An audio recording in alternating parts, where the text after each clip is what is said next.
والله يا صديقي، لما انت عم تنزل على سوريا وبتروح بتصور لنا الوضع انه هنيك الوضع ممتاز وانه الحياة ممتازة وانه كل شيء موجود وبامكانك تفتح اي مشروع، فبحب اقول لك انا من منبري هذا انه انت عم تصور فقط من منظورك الشخصي، لانه انت شخص غني.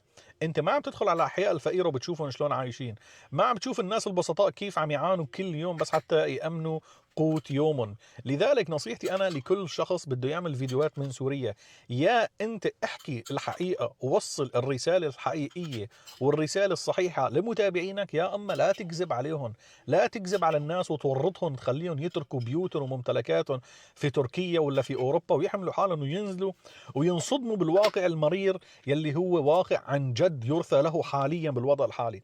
انا ما عم شجع الناس انهم ما ينزلوا على بلدهم، بالعكس انا مع فكرة اعادة الاعمار وانه الناس تنزل تعمر بلدها. بس يا عزيزي، اذا انت عايش في تركيا على راتبك الشهري وانت يلا يلا توصل لاخر الشهر راسك بعبك مثل ما بيقولوا، احيانا تتدين كمان، تنزل على سوريا، انت فعليا راح يعني راح يصير وضعك عدم على الاخر. نفس الشيء اذا انت عايش بالمانيا، عندك هي السياره يلي انت بزمانك اشتريتها تقسيط وضليت عم توفي حقها 4 5 سنين، تيجي تبيع السياره وتبيع هالكم شغله اللي عندك وتحمل حالك تنزل تنصدم بالواقع، تقول لحالك والله يا ريتني مالي نازل، وبالاخير تفكر منين بدك تتدين حق تيكت الطياره حتى ترجع المانيا تشتغل.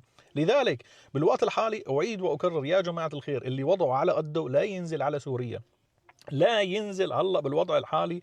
الاشخاص الفقراء لا ينزلوا على سوريا. هذا فيديو توضيحي مره ثانيه من قناه مستر كوفمان، لانه عن جد ما بدي انا اشوف الناس تزداد فقر لا سمح الله. بالعكس، انت في المانيا بامكانك تشتغل وتدعم الناس الفقراء اللي هنيك، تدعم قرايبينك، تدعم الناس المحيطين فيك، تاسس بشكل كتير منيح ببلدك، بعدين انزل. انا ما بقول لك والله لا تنزل ولا تستثمر شيء، بالعكس استثمر واشتري وروح وتعال، بس خليك محل ما انت لوقت ما يهدى الوضع شوي، لوقت ما نشوف سوريا لوين رايحه يا جماعه الخير. انا هي كانت نصيحتي.